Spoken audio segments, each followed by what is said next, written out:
Pam Hilmes is Becky's longtime partner, and she has been a dedicated support system for Becky. But in early 2011, she was diagnosed with rheumatoid arthritis. She knows the climb will be one of the hardest things she's ever attempted, but her spirit is strong and her determination steadfast.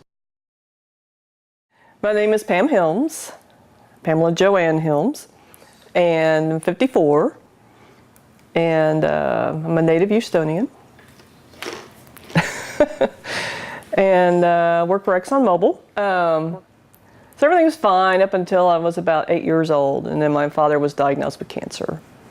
He played golf a lot, and he had a mole in his arm, and my mom pestered him to death, and in time he went to the doctor. It was too late. It was stage 4. They gave him like a year to live. Checked himself into MD Anderson as a guinea pig, and he got to live to about 5 more years. So actually he was diagnosed when I was 3, 3. And so he died when I was 8. And during that summer I was sexually molested by my great uncle. And how old were you?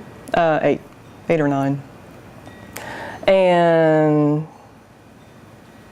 after that, you know, just was never the same, you know. And I was depressed a lot, and I had very poor self-esteem. You know, you go through all the gamut of it was my fault. Yeah, I went to college. I actually, Sept Ross University. Were you still doing drugs then? Oh yeah. Even more so. I mean, college, that's just like the place to do drugs. Everybody has drugs, and you meet a lot of people with drugs. And yeah, did a lot of speed. I got into meth a lot in college. Up until about 30. When I 30 or 31, when I got sober, went to AA.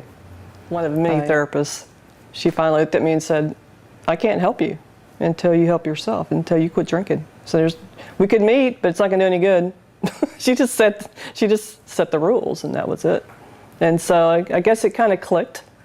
I think I was sick and tired of being sick and tired, and I went to my first AA meeting and got my Desire chip.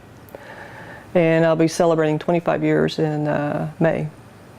I always had this, even when I was drinking, that I knew, because I was suicidal too, but I always had in the back of my mind, knew tomorrow's a different day. There's always hope. And I think that's what has kept me going all these years, is there's always hope that it will be different, that it might not be better, but it'll be different. It won't be today, you know? And then the big motto in AA is live for today, live only in today, in the present. And I didn't really learn what that really was until Becky, my partner, got cancer. That kind of set it home. Because you can't look in the future and you can't look in the past. You got to only live in today. Well, I've always been athletic. You know, I'm kind of like Becky. You know, I mean, I used to ride motorcycles when I was a teenager and did a little event, you know, a little racing with motorcycles. So I've always liked the thrill, the excitement, the adventure. Horses too, did some barrel racing and some pole bending called play days. And so I've always been pretty active, you know. And it's always such a loss, you know, and as you go through life and you're told you can't do this anymore, you can't do this anymore, you know.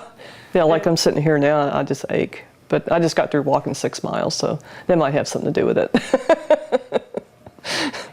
It's not a solution, it's a problem. And I wouldn't be help for Becky, you know, I need to be there for her. And I would not be there for her if I start drinking and drugging.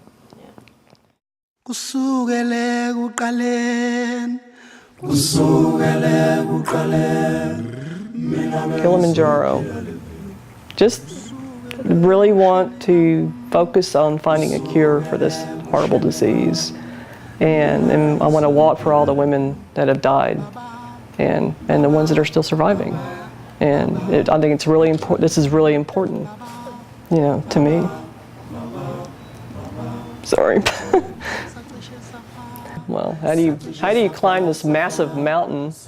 You know, you do it one step at a time. And, you know, I've come to like mountain bike races. I'm not to tune it to that because that was really hard.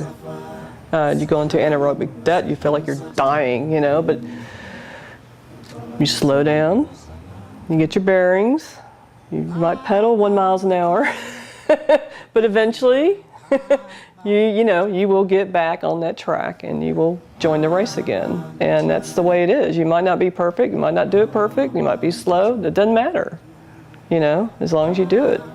And it's, like I said, it's one step at a time. And there's always hope. I hope that all of us make it to the top.